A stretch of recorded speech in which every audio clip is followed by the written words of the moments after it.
सुप्रभात कक्षा 8। कैसे हैं प्यारे बच्चों? आशा करती हूँ सभी बच्चे स्वस्थ हैं, घर पर हैं और अपने स्वास्थ्य का बहुत अच्छे से ध्यान रख रहे हैं। तो बच्चों, आज हम शुरू कर रहे हैं हिंदी का पाठ 5। हमारे पाठ का नाम है चिट्ठियों की अनूठी दुनिया। तो प्यारे बच्चों, आज जैसे हम मोबाइल से या इंटरनेट से मेल कर देते हैं या व्हाट्सएप कर देते हैं, है ना, इस तरह से हम एक दूसरे को मैसेजेस सेंड करते हैं। कि दूर बैठे रिश्तेदारों से बात करनी हो तो कैसे करते हैं कि हम व्हाट्सएप कर देते हैं, फ़ोन से मैसेज कर देते हैं या फ़ोन से बात कर लेते हैं, वीडियो कॉल कर लेते हैं। लेकिन पुराने ज़माने में या पहले के समय में ऐसा नहीं था। पहले क्या होता था, लोग क्या करते थे, एक दूसरे को चिट्ठी लिखते थे और चिट्ठी लिखकर एक दूसरे से बात करते थे। दूर के रिश्तेदारों से बात करनी होती थी वो लोग क्या करते थे, चिट्ठी लिखते थे एक दूसरे को और एक दूसरे का हालचाल पूछते थे या कोई मैसेज भेजना हो तो चिट्ठी से भेजते थे। ठीक है, तो ये जो चिट्ठी आज का हमारा जो पाठ है इसी पे आधारित है कि चिट्ठियों की अनूठी दुनिया। तो सभी बच्चे किताब में ध्यान देंगे अपनी। पत्रों की दुनिया भी अजीबोगरीब है और उसकी उपयोगिता हमेशा से बनी रही है। पत्र जो काम कर सकते हैं वह संचार का आधुनिकतम साधन नहीं कर सकता है। पत्र जैसे संतोष फोन या एसएमएस का संदेश कहाँ दे सकता है। पत्र एक नया सिलसिला शुरू करते हैं और राजनीति, साहित्य तथा कला के क्षेत्रों में तमाम विवाद और नई घटनाओं की जड़ भी पत्र ही होते हैं। दुनिया का तमाम साहित्य पत्रों पर केंद्रित है और मानव सभ्यता के विकास में इन पत्रों ने अनूठी भूमिका निभाई है। तो बच्चों, आज के जो एसएमएस में या मोबाइल फ़ोन से बात करने में या वीडियो कॉलिंग में जो बात नहीं है वो बात किस में है, पत्र व्यवहार में है। एक अलग ही सुकून मिलता है, एक अलग ही मज़ा, अपना एक अलग ही मज़ा रहता है। चिट्ठी से या पत्र से बात करने में एक अलग ही अनुभव रहता है, एक अलग ही सुकून मिलता है। पत्रों का भाव सब जगह पर एक सा है, भले ही उसका नाम अलग अलग हो।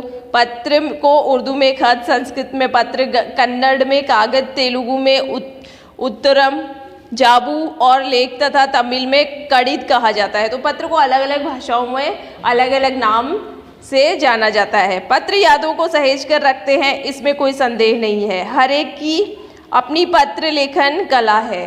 तो पत्र जो है, आज मैसेज हम डिलीट कर देते हैं, फ़ोन में मेमोरी या स्पेस कम होती है तो मेमोरी फुल हो जाती है तो हम क्या करते हैं, उनको डिलीट कर देते हैं। लेकिन जो पत्र होते थे सालों तक उनको सहेज के रखा जाता था। जो भी वो पत्र जो होते थे वो क्या होती थी, यादें होती थी और उन यादों को सहेज के रखा जाता था। वो उसकी एक अलग ही बात है।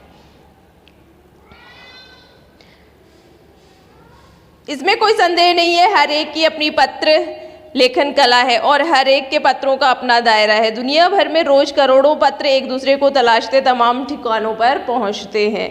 भारत में ही रोज 4.5 करोड़ चिट्ठियां डाक में डाली जाती है और जो ये साबित करती है कि पत्र कितनी अहमियत रखते हैं। तो बच्चों, दुनिया में हर रोज कितने ही पत्र एक जगह से दूसरी जगह भेजे जाते हैं। ठीक है, कि भारत में ही करोड़ों पत्र एक जगह से दूसरी जगह जाते हैं। तो इससे पता चलता है कि पत्र लेखन का हमारे जीवन में क्या, पत्र लेखन की अहमियत है, कितना महत्व है, इस बात का पता चलता है। पंडित जवाहरलाल नेहरू ने सन 1953 में सही कहा था कि हजारों सालों तक संचार का साधन केवल हरकारे या फिर तेज घोड़े रहे हैं।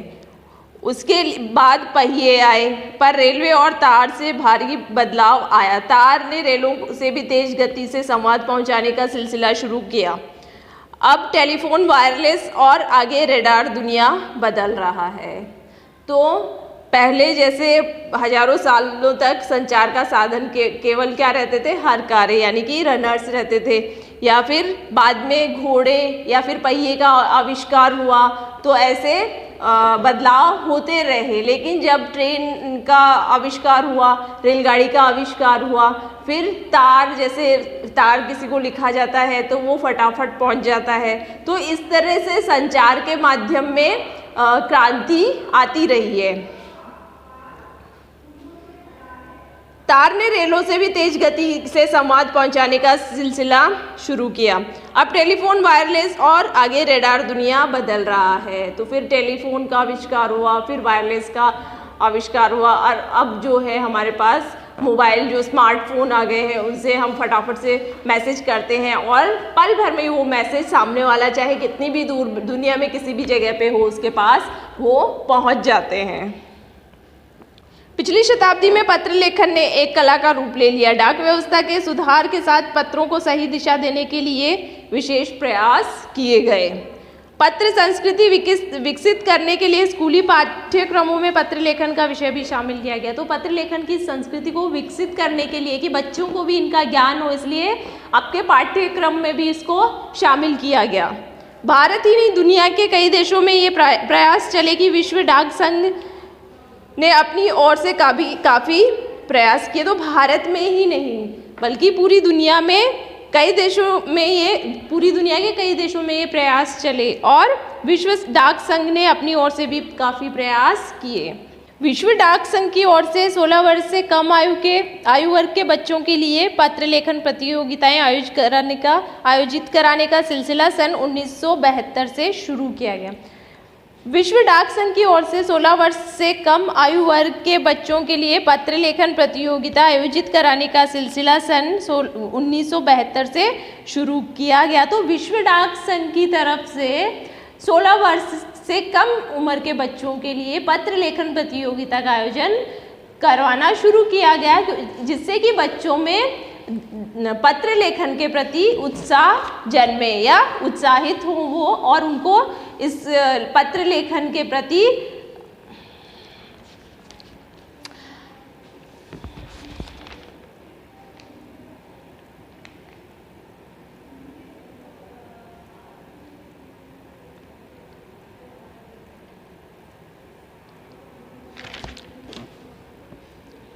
यह सही है कि खास तौर पर बड़े शहरों और महानगरों में संचार साधनों के तेज विकास तथा अन्य कारणों से पत्रों की आवाजाही प्रभावित हुई, पर देहाती दुनिया आज भी चिट्ठियों से ही चल रही है। तो यहाँ पे लेखक कह रहे हैं कि बड़े शहरों में या महानगरों में संचार साधनों का उपयोग बढ़ने लगा और भी ज़्यादा विकास हुआ और जिसकी वजह से पत्र लेखन की आवाजाही है वो प्रभावित हुई। लेकिन आज भी गाँव में या देहाती एरिया में आज भी है जो पत्र व्यवहार चलता है, लोग एक दूसरे को पत्र लिखते हैं।